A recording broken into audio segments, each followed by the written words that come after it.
Baik, Assalamualaikum warahmatullahi wabarakatuh. Kami dari kelompok Ordinasi yang beranggotakan Arif Fajar Muhammad dan Indah Iramulia Nurul akan mempresentasikan makalah kami yang berjudul Manajemen Keuangan Syariah. Untuk mempersingkat waktu, langsung saja kita masuk ke materinya. Yang pertama, sejarah dan latar belakang manajemen keuangan. Berikut adalah cerita di balik munculnya manajemen keuangan syariah yang kita tahu sebagai umat Islam. Perlu ketahui bersama. Jadi sebenarnya pada zaman Rasulullah SAW, manajemen keuangan sudah ada dan beliaulah yang pertama kali memperkenalkan konsep baru ini ke umatnya dan juga kepala negara dari berbagai negara. Semua penghimpunan kekayaan negara harus dikumpulkan terlebih dahulu dan kemudian dikeluarkan sesuai dengan kebutuhan negara. Sumber APBN terdiri dari kharaj, zakat, khumus, jizyah, dan lainnya seperti kafarah dan harta waris. Konon, tempat pengumpulan data itu disebut Bait al-Mal, yang di masa Nabi SAW terletak di Masjid Nabawi. Pemasukan negara yang sangat sedikit disimpan di lembaga ini dalam jangka waktu yang pendek untuk selanjutnya didistribusikan seluruhnya kepada masyarakat luas. Dana tersebut dialokasikan untuk penyebaran ajaran Islam, pendidikan, dan juga kebudayaan. Namun penerima negara secara keseluruhan tidak tercatat secara sempurna karena beberapa alasan seperti minimnya jumlah orang yang membaca, menulis, dan mengenal aritmatika sederhana. Jadi bahwasanya pada zaman Nabi pun sudah ada cara manajemen keuangan syariah. Definisi manajemen keuangan syariah. Manajemen berasal dari bahasa Prancis yang berarti seni mengatur dan melaksanakan. Manajemen berarti sebagai sebuah proses perencanaan, pengorganisasian,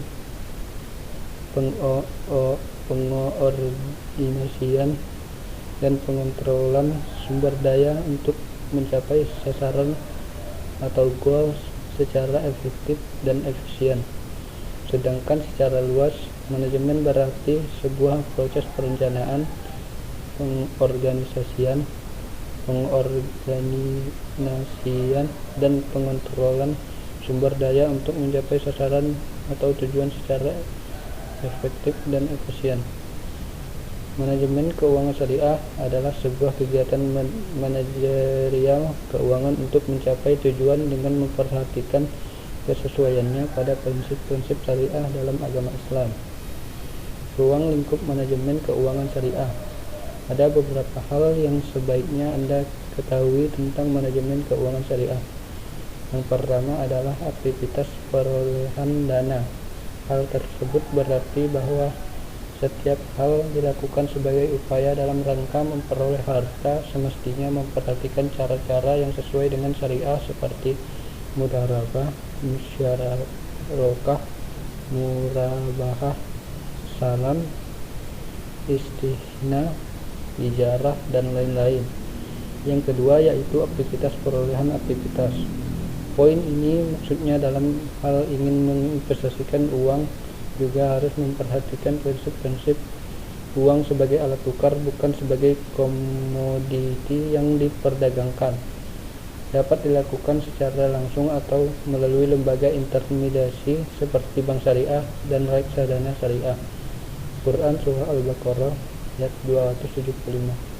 Selanjutnya adalah tentang aktivitas penggunaan dana.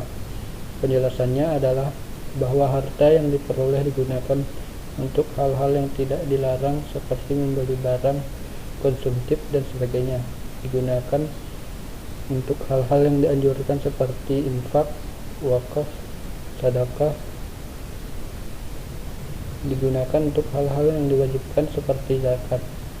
Quran Surah Al-Zariyat ayat 19 dan Quran Surah Al-Baqarah ayat 254.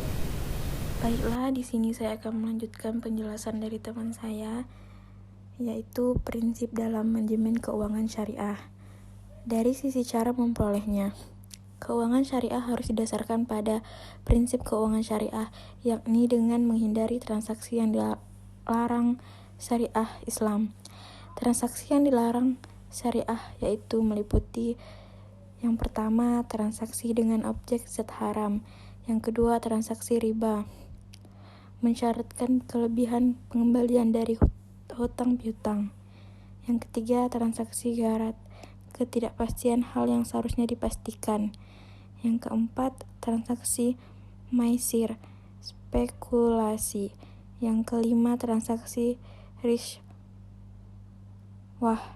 suap; yang keenam, transaksi tadis atau penipuan; yang ketujuh, transaksi maksiat; yang kedelapan, transaksi zalim, serta transaksi yang tidak memenuhi dan syarat akad.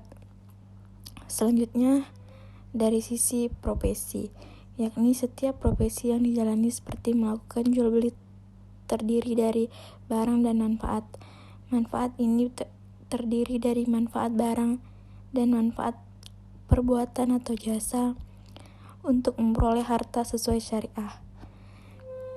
Pedagang barang seperti pedagang sayur, pedagang makanan, dan pedagang barang ataupun yang halal. Pedagang manfaat barang adalah pemilik penyewaan kendaraan, pemilik penyewaan rumah, pemilik penyewaan tempat penyimpanan barang. Pedagang manfaat pembuatan atau jasa adalah jasa desain grafis, jasa laundry, dan jasa lainnya. Yang terakhir, dari sisi pembelanjaan. Dalam hal ini pun kita harus menghindari diri dari transaksi yang dilarang syariat Islam. Kita harus mengetahui bukan hanya dari sumber dananya saja, namun mengalokasikan dengan hal yang seperti memberi nafkah kepada diri sendiri, orang tua, istri, anak, dan saudara, kaum duafa, dan lainnya. Sekian penjelasan dari kelompok kami. Terima kasih.